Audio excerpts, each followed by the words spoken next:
어려운 법을 알기 쉽게 맞춰드립니다. 맞춤형 법률 맛집 맞춤법 TV. 안녕하세요. 안녕하세요. 반갑습니다. 안녕하세요. 반갑습니다. 아, 왜 벌써 한숨이시죠? 시작도 안 했는데? 오늘 얘기가 네. 사실 남의 일이라서 흥미롭긴 할 수도 있는데 사실 당사자 입장에 보면 엄청나게 괴로운 일들이에요. 일단은 좀 주제에 힌트를 주세요. 혼인 취소. 결혼 취소예요? 살다가 보면은 내가 저지른 일을 싹 다 리셋하고 싶잖아요. 저 포맷하고 싶죠. 근데 인생은 그게 안 되죠. 근데 그렇게 생각하면 되게 좋은 거 아니에요? 뭐 누구는 이렇게 말씀하시죠. 혼인은 신중하게, 이혼은 신속하게. 아, 그쵸. 결혼 생활도 마찬가지일 텐데 네. 그래서 이거 혼인 무효 가능하냐, 싹 다 지울 수 없냐, 어. 혼인 취소 가능하냐 정말 많이 물어보세요. 근데 실제로 혼인 네. 무효가 되려면 혼인 당시에 혼인 의사가 없이 혼인 신고 됐어야 돼요. 근데 이런 경우들이 그렇게 많지가 않아요. 그쵸. 다들 좋아서 혼인신고를 하니까. 그런데 만약 속아서 결혼한 거잖아요. 이건 혼인 무효가 아니에요. 취소 또는 이혼으로 정리를 해야 돼요. 그럼 법률적으로는 혼인 취소와 이혼은 사실 크게 차이가 없어요. 그렇지만 당사자들이 받아들인 감정적인 거에서는 맞아. 큰 되게 차이가 크게 있죠. 차이가 날 그렇죠. 것 같은데? 뭐 막상 예를 들어 내가 재혼을 하려고 하는데 네. 혼인관계 증명서에 이혼이냐 혼인 취소냐는 느낌이 많이 다르거든요. 그쵸.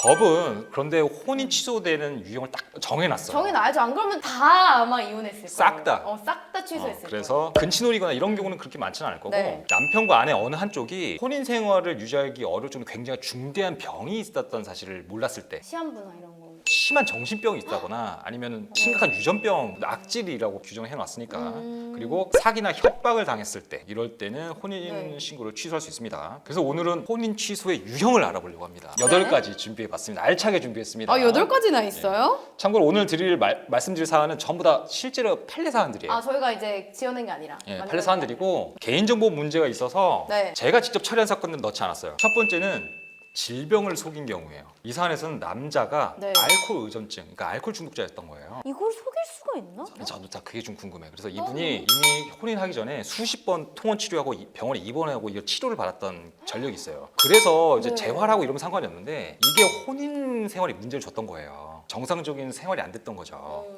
그래서 2개월 만에 결혼이 파경이 나요. 그럼 감쪽같이 속인 거예요? 그래서 그것까지는 모르겠고 전 판결만 네. 보니까 그래서 법원은 여자가 남자의 알코올 의존증 그 정도와 치료 상황을 알았더라면은 아마 혼인 안 왔을 거다. 그래서 이 혼인은 취소다. 이렇게 판결을 했죠. 다행이다. 근데 2개월 만에 알아서. 두 번째는 네. 이거 진짜 많아요. 학력, 직업, 재산 규모 다 속인 거. 생각보다 허언증 가지거나 이런 사람들 굉장히 많습니다. 제가 몇 가지 사안을 준비해봤는데 첫 번째는 남자와 여자가 한 2020년경부터 만났다고 해요. 근데 사귀기 한두 달 정도 지나서 남자가 여자한테 막 결혼하다가 좁습니다. 그러면서 얼마 안 이때, 돼가지고 그냥. 그래서 재산이랑 신용 상황, 네. 나이, 직업, 학력 모두 속인 거예요. 삶 자체를 통째로 속인 거죠. 완전 사기꾼이네. 게다가 이 남자는 네. 야간 건조물 침입 절도죄 전력이 있고요. 자범이에요. 게다가 여자들한테 사귈 마음이 없으면서 내가 재산이 이렇게 많다고 해가지고 여자들한테 금품을 막 편취한 사기 범행이 완전 악질 중에 있었어요. 악질이네. 그래서 실형 전과를 어머. 실형 선고받은 전과도 있었어요. 법원은 이 혼인 신고 취소다. 당연하지.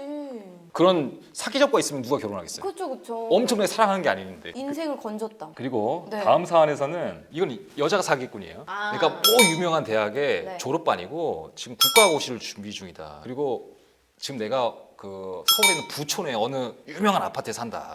남자를 만났죠. 네. 그런데 이 정도 병이에요, 병. 여자는 대학생이 아니에요. 그냥 대학에 가본 적이 없어. 부모님도 서울에 안 계세요. 저기 제주도에 어디 계시는. 어머. 그러니까 남자가 우연히 이상해가지고 우리 과 사무실에 전화해봤나 봐요. 없지 그런 사람. 이거 약간 그 드라마 안나 아니에요? 우와. 이 사안에서 법원이 이렇게 얘기했어요. 여자가 네. 학력, 가족상, 집안 내력, 경제력 등 혼인 의사 결정의 본질적인 내용 전반에 관하여 적극적으로 거짓말을 했으므로 우와. 혼인 취소다. 세 번째 사안도 간단해요. 네. 남자가 여자랑 교제를 하는데 자신이 대학교 졸업하고 지금 유명한 회사에 재학 중이다. 근데 이 남자가 고졸이고 미용실에서 일을 한대요. 그리고 결정적으로 이 여자랑 살기 전에 다른 여자랑 동거하고 있었던 거예요. 그것도 다 속였던 거예요. 그래서 이것도 혼인 취소다. 아니 어떻게 결혼을 해야 되죠? 그러니까 범죄 경력 조회를 원래는 와. 범죄 경력 조회를 보는 게 그거 안 되거든요. 네. 본인 열람용으로는 발급이 가능할 수 있는데 그걸 봐야 되나. 이걸 해야겠다 진짜. 세 번째는 범죄 전과를 속인 경우예요. 아 이거 진짜 그러지 말자 진짜. 사안에서 소송의 피고는 네. 혼인 전에 이미 횡령 사기 범죄가 로 실형 징역 1년 8월 선고를 받았는데 이 사건에서 법정 구속은 안 됐던 것 같아요. 근데 법원 들락날락 가니까 물어봤을 거 아니에요. 왜 법원 가냐고. 아, 나 민사소송 중이다. 거짓말을 한 거예요.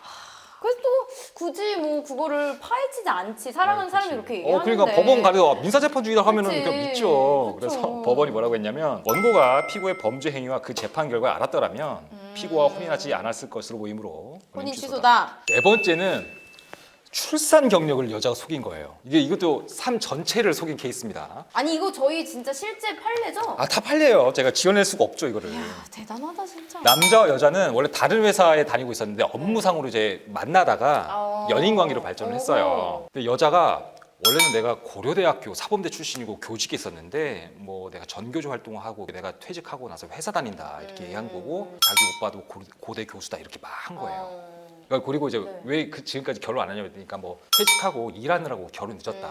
그럴 수 있지. 여기까지는 그럴 수 그렇죠. 있어요. 누구나 뭐 있을 근데 법한 알고 얘기. 보니까 일단 이름부터 속였어요. 이름이 여동생 이름으로 사회생활을 하고 있었던 거예요. 그리고 남자는 여자가 5살 연한 줄 알았어요. 알고 보니 2살 연상? 연상이야. 게다가 교직 생활을 당연히 한 적도 없고 네. 신용에도 문제가 있었고요. 여기가 결정적인데 이혼 경력이 있었고 딸도 있었어요. 근데 이거 남자가 어떻게 알았을까? 왜냐하면 나중에 혼인 신고하고 뭐 어떻게 하다 보니까 가족관계 증명서 부인걸 다 떼봤는데 이름도 안 맞고 주인번호도 안 맞고 소름 끼쳐. 떼보니까 뭐야 내가 그런 사람 누구야? 그래서 법원이 이거 법원 문구예요. 우와. 자신의 학력, 혼인 경력, 출산 경력들을 거짓말하고 이로 인해 남자가 착오에 빠져서 하는 혼인 신고이므로 취소. 이거는 진짜 이 감옥에 가둬야 된다 이 사람. 무서워. 자, 다음 설명드릴 케이스는 이것도 네. 출산 경력을 속인 건데 이건 들어보세요 한번. 네. 이 여성분은 베트남 분이었어요. 그래서 한국 남성분하고 국제 결혼을 하신 국제 거죠. 결혼. 근데 당시 이 베트남 일부 지역에서는 약탈혼 풍습이 남아 있었나 봐요. 이분이 근데 14살 때 베트남 소수 민족한테 납치돼서 성폭행 당하고 어머. 강제 결혼돼서 임신까지 네. 돼요. 근데 어떻게 빠져나오셨나 봐요. 네.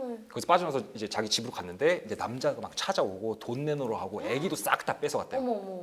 그리고 나서 이분이 이제 국제 결혼을 했는데 그 에이전트 있잖아요. 네. 국제 연결해주고. 연결 업체에 혼인 사실도 없고 애를 낳은 출산 경력이 없다는 증명서를 냈는데 당연히 베트남 정부에는 약탈혼이니까 그런 증명이 없었겠죠. 그렇겠죠. 아무래도 좀 허술하지 않을까요? 이분이 근데 사연이 진짜 기구한 게 뭐냐면 결혼하고 한국에 오죠. 네. 남편 집에 같이 사는데 그때 남편이 그 자기 부모님을 모시고 살았는데 아버지가 새아버지였어요. 근데 이분이 남편의 계부한테 계속 지속적으로 성폭력을 당했던 거예요.